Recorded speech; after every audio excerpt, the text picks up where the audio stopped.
Hello et bienvenue dans cette deuxième vidéo de notre série de formation sur la version 4 de l'application AutoChat. Alors si vous me découvrez directement avec cette vidéo, je vous invite à regarder la vidéo qui précède celle-ci. Je laisserai le lien dans la description pour pouvoir comprendre les bases parce que c'est vraiment chronologique. D'accord? Donc pour faire simple, pour ceux qui me découvrent directement avec cette vidéo, AutoChat est une application qui permet de créer des chatbots WhatsApp simplement sans savoir coder, et non seulement des chatbots WhatsApp, on peut mettre en place toutes sortes de scénarios d'automatisation sur WhatsApp. Donc, on peut traquer tout, on peut vraiment récupérer les informations qu'on veut dans des groupes, on peut vraiment automatiser son catalogue, on peut automatiser les statuts, on peut faire vraiment tout ce qu'on a envie de faire. Mais il faut quand même maîtriser l'outil. Donc, c'est la raison pour laquelle nous sommes dans cette série de formations. Alors, donc, nous allons poursuivre dans la vidéo précédente. Nous avons vu quand même pas mal de choses. Nous avons vu les actions, nous avons vu le bloc de messages privés et nous avons vu l'action de redirection pour diriger vers des blocs. Donc, c'est par là que j'ai terminé. Donc, avant de continuer, je tenais à notifier que tout ce que nous avons fait, nous avons testé directement ici. Mais si vous avez déjà connecté votre compte WhatsApp, vous pouvez directement lancer le bot et ça va faire tout ce qu'on a fait là sur votre compte WhatsApp directement. Je vous montre. Là maintenant, j'ai lancé le bot sur mon numéro. Il faut que ça soit sur on. Donc moi j'ai deux comptes WhatsApp. J'ai connecté le bot sur mon WhatsApp Business et je vais faire le test avec. Donc ici je suis dans mon numéro, je suis sur mon WhatsApp perso et je vais écrire un message au WhatsApp que j'ai connecté au bot. Donc vous allez voir que ce qu'on a programmé la dernière fois va fonctionner. Donc voilà, donc, quand on écrit bonjour, ça met bonjour et bienvenue. Quand on écrit vos services, donc il y a un mot qui comporte le mot-clé service, ça détecte et ça nous dit voici nos services. Donc, basiquement comme ça, on avait utilisé directement le testeur ici pour voir. Mais si ça marche dans le testeur, sachez que ça va marcher également sur WhatsApp. C'est pourquoi désormais, je vais plus rester dans le testeur pour simplifier les choses que d'aller directement dans WhatsApp. Donc, il suffit que ça marche ici et quand vous allez connecter votre compte WhatsApp, ça va aussi fonctionner.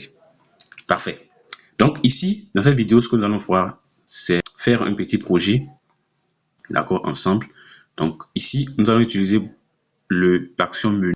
L'action menu, c'est en fait un message structuré. Je vous laisse donner un aperçu. Le menu, c'est un peu quelque chose comme ça. Vous voyez. Donc sur WhatsApp, c'est comme ça apparaît. Ça, c'est le menu.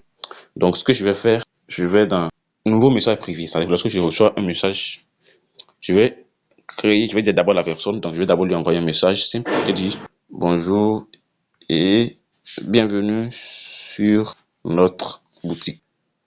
Et après ça, je vais ajouter une action où je vais créer un menu interactif. Donc, un menu interactif, c'est que la personne pourra choisir les options et avoir une réponse en fonction de ces options-là. Donc, l'entête, c'est à vous de mettre et voir ce à quoi ça correspond là-bas. Donc, je vais peut-être mettre le nom de l'entreprise, peut-être mon entreprise. Dans la description, je vais mettre voici nos services. Le pied de page, je vais mettre cliquer pour choisir. D'accord. Et le bouton, je vais mettre menu principal. Maintenant, les options, ça veut dire que les options qu'il aura à choisir. Donc, je peux créer une option, mettre par exemple, parmi nos services, je peux peut-être mettre livraison. Livraison. La description, nous vous offrons une livraison. Donc, là, le bloc vers lequel on sera dirigé lorsque la personne choisit ça. Donc, je vais créer un bloc que je vais appeler livraison. J'ajoute et je valide l'option. Donc là, l'option est là. Je vais ajouter une seconde option que je vais appeler contact. Contact. Et je vais mettre peut-être non contacté. Non contacté. Et quand la personne clique sur cette option, je vais le diriger vers un bloc que je vais créer, que je vais appeler contact. Je crée. Ça enregistre. Donc j'ai là deux options. Ça me va déjà. C'est déjà bon pour tester. Je fais ajouter. D'accord?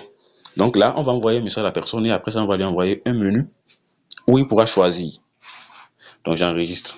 Et les blocs que nous avons créés tout à l'heure, c'est-à-dire le bloc livraison et le bloc contact, vous les voyez déjà créés. Quand la personne a choisi livraison, donc je vais demander, donc je vais dire pardon, j'appelle ça qui service de livraison. Donc vous pouvez mettre tout ce que vous voulez, c'est-à-dire que quand la personne clique sur livraison, vous avez envie de demander à la personne son adresse, c'est pas son nom, son numéro, tout ce que vous voulez. Donc vous pouvez ajouter ces actions-là. Moi je vais juste mettre service livraison pour qu'on puisse tester. Et au niveau de contact, je vais mettre appeler nom au ainsi de suite. Donc, je fais ajouter. J'enregistre.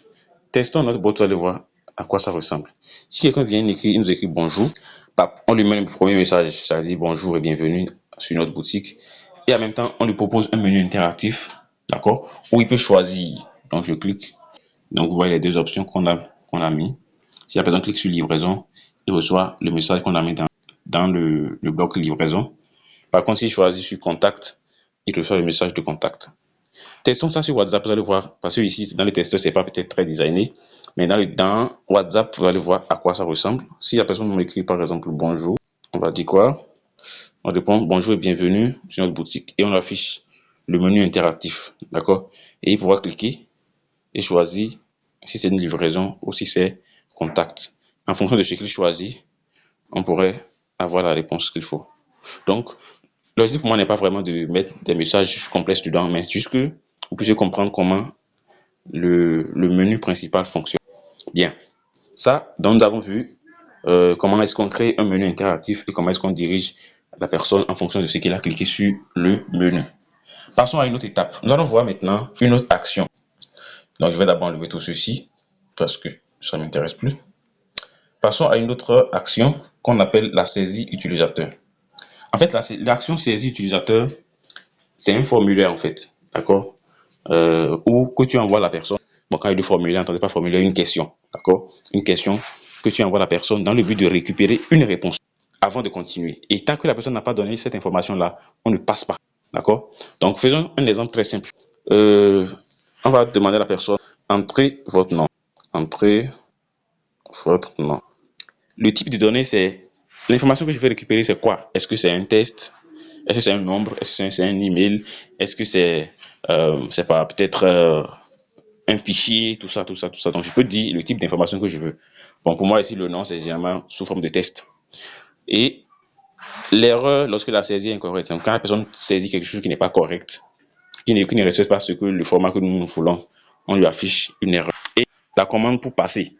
Donc, si on souhaite que la personne puisse passer la question, on va mettre une commande là. Quand la personne va taper ça, même si la saisie n'est pas correcte, ça va passer la question. Donc, je vais ajouter ça. Donc, on va demander à la personne son nom.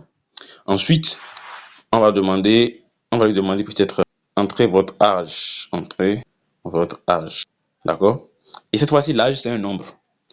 L'âge, c'est un nombre. Donc, je vais mettre nombre. Et j'ajoute. Même chose. D'accord? Et lorsque j'ai ces deux informations, maintenant, je peux afficher un message et dire merci pour vos informations. D'accord? Donc, quand la personne va m'envoyer un message, automatiquement, on va lui demander son nom, ensuite on va lui demander son âge, et dès qu'il entre ces deux informations et que c'est correct, ensuite on va lui afficher le message merci pour vos informations. Testons et vous allez voir à quoi ça ressemble. Donc, si je mets bonjour, automatiquement il me dit entrez votre nom. Bon, je vais mettre ça. Vu que c'est un test, ça va passer. Donc, ça passe, ça me demande maintenant votre âge. Mais c'est que pour l'âge, la personne, il met bonjour. C'est-à-dire qu'il met quelque chose qui n'est pas correct. Ça met saisie incorrecte, réessaye. Vous voyez? Donc, la personne va peut-être mettre, je ne sais pas, s'il met encore des conneries, ça va être toujours dit. Tant que la personne n'a pas entré l'information qu'on veut, on va continuer à lui afficher le message d'erreur. Mais dès que j'affiche, je lui tape l'âge, peut-être 50, je n'ai pas 50 ans de toute façon, je tape 50, vous voyez, il affiche merci pour les informations. Donc, en fait, l'action de saisie utilisateur nous permet de récupérer une information chez l'utilisateur en nous assurant que ça respecte le format que nous voulons. D'accord? Donc, vous pouvez choisir le type de données, hein. Il y en a plusieurs. Il y a les nombres, le numéro de téléphone. Donc, si je demande à la personne son numéro de téléphone, l'application va me permettre de pouvoir checker si ce qu'elle a tapé est correct. Si on demande par exemple son mail, ça va nous permettre de vérifier ça. Si on demande un lien, ainsi de suite, ainsi de suite.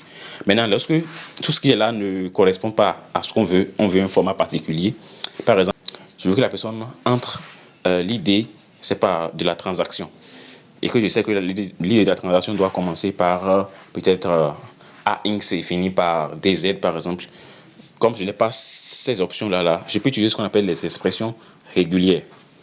Alors, vous pouvez aller sur ChatGPT et taper expressions régulières pour vérifier si un mot contient ou bien commence par tel caractère, finit par tel caractère.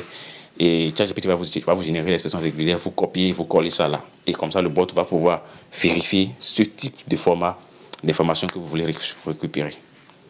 Donc ça, c'est pour les saisies utilisateurs.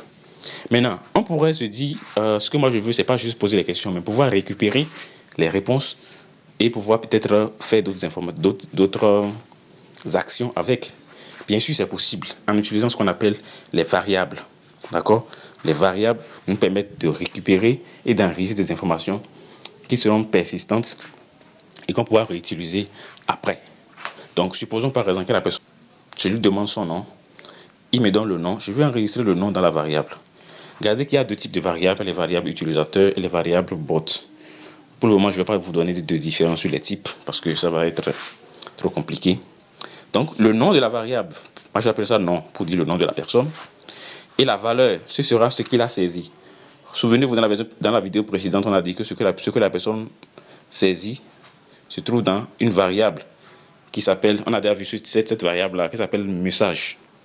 Donc, en faisant comme ça et en faisant ajouter, je vais le placer juste en haut de nom. Comme ça demande à la personne d'entrer son nom. Quand la personne tape le nom, on prend le message que la personne a tapé et on met ça dans une variable qu'on a créée, qu'on a appelée nom. Et pareil pour l'âge. On va créer une variable qui s'appelle âge. Et ce qui sera ce que la personne a tapé pour la question de âge. Donc, toujours, la valeur sera la valeur de la variable message, ce que la personne a tapé. On va mettre ça juste là. Donc, après, on demande à la personne son âge et on récupère. Pardon, je ne sais pas bien parti. Voilà. On demande l'âge de la personne, on récupère l'information et on met ça dans la variable âge. Comme ça, en fait, arrivé ici, je peux dire merci pour vos informations et lui afficher nom et afficher le nom qu'il a tapé. Donc, comme c'est une variable qu'on a déjà créée, la variable nom, on l'a créée ensemble. Et âge. Donc, vous voyez, ces deux variables, en fait, c'est parce qu'on les a créées qu'on peut les mettre. Si on ne les a pas créées, ça va nous mettre que les variables ne sont pas définies. Donc, j'enregistre. Donc, si j'enregistre et que je teste, vous allez voir que si je mets bonjour par exemple, il me dit votre nom. Voilà, je mets toujours Allo Pro. Il me demande votre âge. Je vais mettre 35 par exemple et je valide. Vous voyez, il me dit merci pour vos informations. Le nom Allo Pro, âge 35. Donc, il a bien récupéré ces informations et les a enregistrées dans des variables. Donc, partout, dans un autre bloc ou bien n'importe où ailleurs, si j'ai besoin de son nom ou bien de son âge, je peux juste faire appel à la variable que j'ai créée pour lui. Je fais juste comme ceci et je mets le nom de la variable dedans, âge par exemple. Vous voyez, et c'est tout. Donc, ça c'est ce qui est des variables. Je crois que fondamentalement, si vous avez suivi la première vidéo et la deuxième vidéo, vous avez compris le principe. Vous avez compris l'essentiel. Et tout ce qui va rester, ce sera juste de maîtriser ces autres intégrations-là. Et ce sera tout. Merci de m'avoir suivi et n'hésitez pas à me poser des questions si vous les avez en commentaire. Abonnez-vous et restez à l'écoute pour la prochaine vidéo. Merci.